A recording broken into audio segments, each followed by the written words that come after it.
ইতালির রোম শহরে আমাদের সবাইয়ের একটা দিন কিভাবে কাটলো, পাশাপাশি আমাদের সাথে ঘটে যাওয়া একটা দুর্ঘটনার কথা ভিডিওতে শেয়ার করব। তো চলেন ভিডিওটি শুরু করা যাক। একদম সকালবেলায় আমরা সবাই রেডি হয়ে বাসা থেকে বের হয়ে গিয়েছি। আর আজকে আমাদেরকে রুম নিয়ে যাবে আপনাদের বাইয়ার এক তুনিজিয়ান বন্ধু। তো এই তো প্রথমে আমরা যেহেতু আউতো ইসরাদা দিয়ে যাব, প্রথমে এখানে ট্যাক্স পেমেন্ট করে নিতেছি। যেহেতু প্রাইভেট রাস্তা ইউজ করবে, যার জন্য এখানে ট্যাক্স পেমেন্ট করতে হয়। এই তো অলরেডি আমরা 2বার ট্যাক্স পেমেন্ট করে নিয়েছি। আর এভাবে প্রায় একদম রুম পর্যন্ত যেতে যেতে 4 থেকে 5বার ট্যাক্স পেমেন্ট করতে হয়। এটা মানে যাওয়ার ক্ষেত্রেও লাগবে, আসার ক্ষেত্রেও লাগবে। তো এই তো আমরা একদম মাঝপথে একটা বারে নামি। যেহেতু আমরা সকাল সকালে বাসা থেকে বের হই, তো কেউই আমরা নাস্তা করে বের হই নাই। তো মাঝপথে এসেই একটা বার দেখে নেমে পড়লাম। তো এখন আমরা সকালবেলা নাস্তাটা করে নেব। এই বারটা অনেক বড় ছিল এবং কি মানে অনেক সুন্দর। তো এদিকে আপনাদের ভাইয়া আবার আমাকে হাই দিতেছে। তো এই তো আমরা মানে যে যা খাবো সেটাই অর্ডার দিতেছি। আর এইদিকে তো জান্নাত নেমে একদম মানে এখান থেকে ওখানে শুধু দৌড়াইতেছে। আর সাইড পাশে দোকানের চকলেট, ও একবার চকলেট এটা নিতেছে, একবার ওইটা নিতেছে। তো যাই হোক, এখানে আমরা যে যাই খাবো সবাই সবার মতো করে অর্ডার দিয়েছে। যেহেতু সকালবেলা কর্নেরতই মানে এখানকার সকালবেলা নাস্তা। এখানকার কর্নেরগুলো অনেক মজা ছিল। তো আমরা এখন মানে এখান থেকে নাস্তা করে বের হয়ে যাব। তো বের হওয়ার আগেই আপনাদের ভাইয়াকে বলতেছি তুমি দাঁড়াও, একটু ছবি উঠাইনি।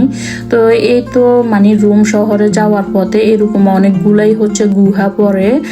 আর একদম গাড়ি থেকে বাইরে সিনারিগুলো দেখতে এরকম মানে অনেক সুন্দর লাগে। তো তাই একটু ভিডিও ক্লিপ নিয়ে নিলাম। এগুলা বিভিন্ন পাহাড়ের উপরে গাছগুলা। আর এই তো এখন আমরা আবারও ট্যাক্স পেমেন্ট করে নিতেছি।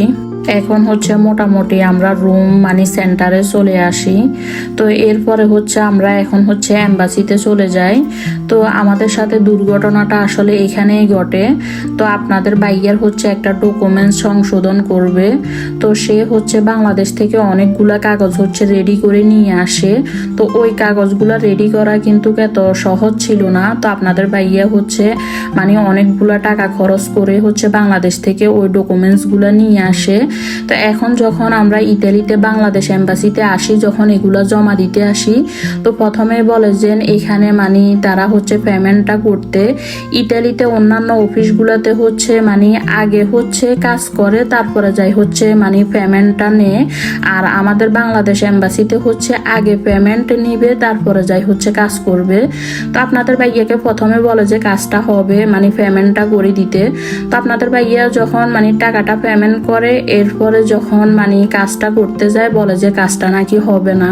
এটা শোনার পরে তো আমাদের সবাই একদম মনটা খারাপ হয়ে যায়। কারণ এই ডকুমেন্টসের পিছনে মানে আপনাদের ভাইয়া ইতালিতে বাংলাদেশে মিলে 65,000 টাকা খরচ করে।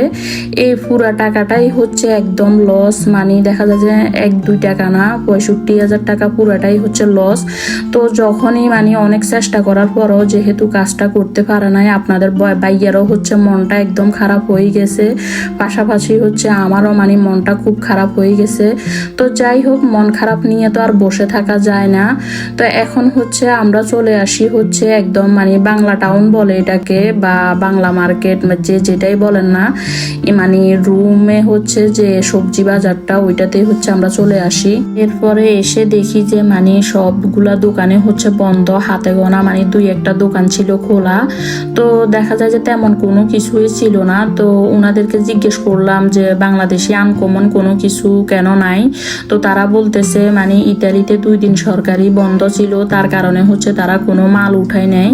কারণ এই মার্কেটটাতে মানে বাংলাদেশি বিভিন্ন রকমের আনকমন জিনিস পাওয়া যায়। তো যদিও আজকে কোনো কিছুই ছিল না। এরপরে আমরা মাছের সাইডে আসি। আর এখানে তেলাপিয়া মাছ দেখে আমরা মানে বাঙালি বাইটাকে জিজ্ঞেস করি যে তেলাপিয়া মাছগুলো ভালো হবে কিনা। তো বাইটা বললো যে ভালো হবে। কিন্তু পরে আমরা যখন বাসায় মাছটা নিয়ে আসি, পরে দেখি যে মানে পেটটা পুরাই পচা, মানে মাছগুলো অত ভালো ছিল না। আমি হচ্ছে তেলাপিয়া মাছের পাশাপাশি হচ্ছে কাঁকরোল নিই আর হচ্ছে একদম দেশি আলু নিই, সেগুলা হচ্ছে আমি ভিডিও লাস্টে দেখিয়ে দেব। তো আমরা সবাই হচ্ছে এখন দুপুরে খাবারটা খেয়ে নেব, তো তার জন্য হচ্ছে আমরা বাঙালি হোটেলে চলে আসি। আর এদিকে হচ্ছে অনেক রকমের বাঙালিয়ানা খাবার ছিল। তো পাশাপাশি হচ্ছে শুটকি বুনা, ভর্তা এবং কি গরু মাংসের কালা বুনা সবই হচ্ছে ছিল, অনেক রকমের আইটেম ছিল। পাশাপাশি হচ্ছে এখানে মিষ্টিও ছিল, অনেক রকমের মিষ্টি আইটেম ছিল। তো এখন হচ্ছে আমরা যে যা খাবো সব হচ্ছে অর্ডার দিয়েছি। এখানে 2 রকমের ভর্তা অর্ডার দিয়েছি, শুটকি বুনা, গরু মাংসের কালা বুনা, এরপরে হচ্ছে ইলিশ মাছ, তো বিরিয়ানি, চিকেন রোস্ট, মানে যে যাই খাবে সবই হচ্ছে অর্ডার দেওয়া হয়েছে। তো এখন খাবারটা খেয়ে নিয়েছি, এরপরে হচ্ছে এখন মিষ্টি আইটেম অর্ডার দিয়েছি। তো এদিকে ছিল দই, ছানার মিষ্টি, নর্মাল মিষ্টি, আর এখানকার খাওয়ার সবগুলাই মজা ছিল। তো এদিকে হচ্ছে আমি চা খেয়ে নিলাম, আমার তো যেখানে যাই চা খেতেই হবে। তো এখন হচ্ছে আমরা মানে বেটিকেন সিটিতে যাব। তো যদিও আমি এটা ভিডিওটা আলাদা আপলোড করব, একসাথে দিতে গেলে ভিডিও অনেক লং হয়ে যাবে, যার জন্য বেটিকেন সিটির ভিডিওটা আমি আলাদা আপলোড করব। এখন হচ্ছে বাসায় যাওয়ার আগ মুহূর্তে হচ্ছে তারা আবারও খাবারের দোকানে থামে। তো তারা খেয়ে হচ্ছে আমাদের জন্য হচ্ছে গাড়িতে নিয়ে আসবে। যেহেতু জান্নাত ঘুমাইতেছে তাই আর আমি নামলাম না। আর এখন হচ্ছে আপনাদের ভাইয়া তার বন্ধুর গাড়ির ট্যাঙ্কি ফুল করে দিতেছে। তো সবাইকে আগের থেকে বলে রাখি, আমার ভিডিওটি যদি ভালো লাগে সবাই লাইক কমেন্ট শেয়ার দিয়ে সাথে থাকবেন। তো এই তো এখানে হচ্ছে যে সবজিগুলো নিয়ে এসেছি আর পাশাপাশি হচ্ছে মাছটা একটু দেখিয়ে দিতেছি। তো আজকের ভিডিওটি এখানে শেষ করতেছি। আল্লাহ হাফেজ।